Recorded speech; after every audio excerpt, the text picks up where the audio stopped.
ton up for Marcus Rashford, 63 for him in the Premier League, 100 all in for Manchester United, which is some going for a player that, yes, has played up front for Manchester United, but maybe isn't the most natural goal scorer.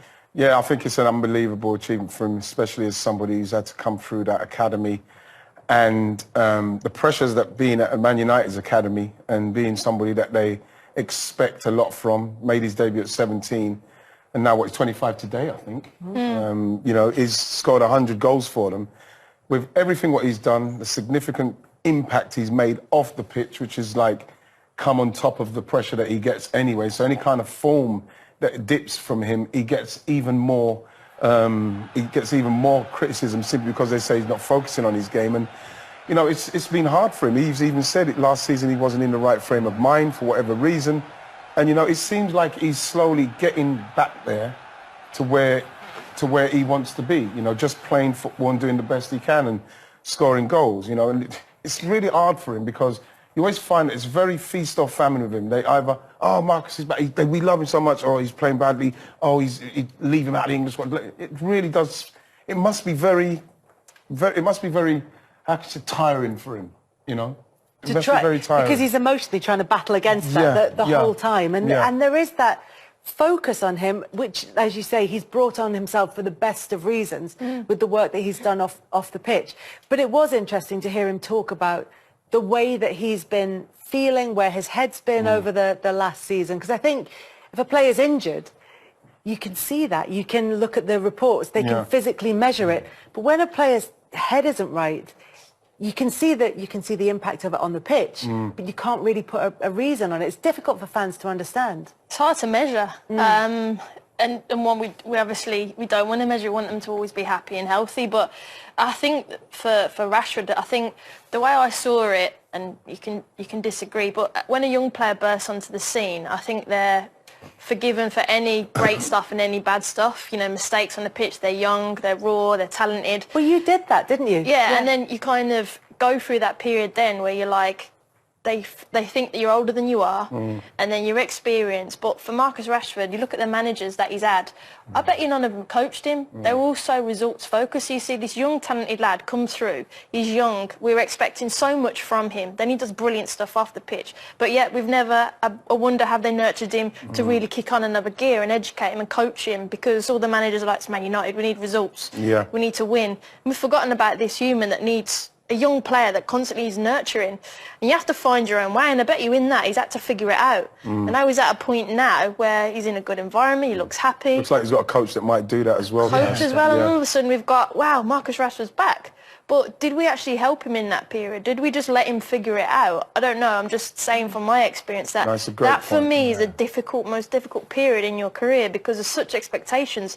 But I felt lost in it, and I wonder, was he feeling the same? And I think that's what I see from him. It sounds like that's what he's saying. In those years, He credited Erik Ten Hag after that, I think, for those reasons. And Ten Hag said, we told him to work on his heading and on his headers because he missed the one against Newcastle, and there's another one before the goal that he scored or after that he missed as well. And now this is paying off. And I think where your point is perfect is like, I think previous manager didn't tell him, oh, you should do this and let's work on this. Let's go together on the training ground, or you go with one of my assistants and you're going to focus for half an hour, 45 minutes just on hitting the ball that way, or doing that movement, or doing that call, or that run. That was non-existent. Now with Ten Hag, it's a very different structure, and that's why I think he's happier as well, because he knows that everything will be done for him at training, either collectively or individually, to get the best out of him. And same with the others. Martinez, Varane, Diogo Dalot has never played as well. Because I think the structure behind in terms of coaching is much better than, no offense, but Solskjaer and Rangnick. Well, but also it's about the atmosphere created at the club. That's what Marcus Rashford talked about as well. He said it feels different going into training, going into matches, being around the football club feels different this season. I think the manager has to take a lot of credit for going into a club like Manchester United, which is like, it was like rudderless, man. We don't know what was going on. It's just in the middle of the ocean, going nowhere. And for a bit at the beginning of Ten Hag's regime, we weren't really sure quite what they were going to do with it either. Especially coming off of Rangnick, we don't know what that was all about. And then, you know, he's come in and he's kind of alongside this, Cristiano, we never forgot Cristiano Ronaldo's there as well, with everything that's going on with him. And he's not only got the team to try and play in the way he's trying to play, because yes, they're still trying to get it done, because there was still opportunities for West Ham to maybe get back in that. It wasn't a perfect performance. No, but what you're seeing is a structure of what they're trying to do now. You can start to see it, and there's people fit in it. Marcus Rashford fits in it because we know he's favoured. He likes coming in off that side and attacking it, so they're doing more for that. Dalot, you know, coming off the right, coming inside. We've seen him doing that stuff, what they do at Man City and what Trent does, and he's got the quality now. So we're seeing something happen at Manchester United where there's structure. So in the structure, you can improve. And we're seeing that with, like you mentioned, Dalot. We're seeing it with Marcus Rashford. You know, you want to see it with more players. We've seen Martinez at the back. Yeah. I like Luke Shaw. I like Luke Shaw when he's playing well, because he gets up and down there, he gets good crosses in the box, and you know, he's somebody that when his mind's right, when everything's right for him, he's a very good player. The same with Eriksen. I think Eriksen's magnificent. The ball, so it's starting to happen for Man United, and I'm not averse to that, simply because it's a better league. When the top teams are doing well, it's much better. And Erik Ten Hag, up to this point, he's done brilliantly at that place with the resources. And the player that you've both mentioned there, Leandro Martinez, is proving a lot of people wrong, because there is but I think probably a fair criticism before he played, maybe in the early days when they were 4-0 down against Brentford at half-time and games like that, where people said he doesn't have the physical stature to play a central defender in the Premier League. But what we've seen is being tall doesn't necessarily, or sorry, not being tall doesn't necessarily mean that you lack aggression. Exactly. No, and I think he's got plenty of that, the green tag that he has. He's a fighter anyway, and I think he would take on any strikers in the world, whether it's Erling Haaland or Diego Maradona, or whether they're big or small or quick or slow. He might struggle at going up to head the ball against Erling Haaland. Yeah, maybe. but I think and to be fair, I think City targeted his side of the defence against United, and he worked well for them, but if he can't win the ball in the air, his reading of the game is great, and his positioning is very good, and I think people have discovered that in this country. The thing about it is, Kels, is that when you've got a centre-half that is that size, of course, a good team, like I said, you can target him, because there's nothing he could do about his size. You know what I mean? So if you get the ball in and around him, he's probably going to lose that duel. But what I see with him in the sense of his positioning, he's playing out of defence. You know what I mean? I saw that West Ham broke on him twice when Harry Maguire went in and committed himself, and he's the one who came round, held him up, showed him down the line, you know, Ben Rama, and just slowed it all down. We're talking about a top defender. We are talking about a top defender, and I'm quite pleased that he's starting to show people, because the quality will come through. Easy to just point your finger at someone and say, look how small he is. I remember the first time I played against Cannavaro at Napoli. Thinking, my gosh, he's a centre-half. You know what I mean? Then when he started, to be fair, he could jump. He could jump out of the studio. Like Zebedee. Size means nothing as a centre-half, and plus, he's, like you mentioned, rightly mentioned, Jules, his positioning and his ball-playing skills are fantastic. Yeah, well, I wonder if it's something that we just do in the Premier League naturally anyway, is say... I didn't want to say it, but yeah, it's lazy.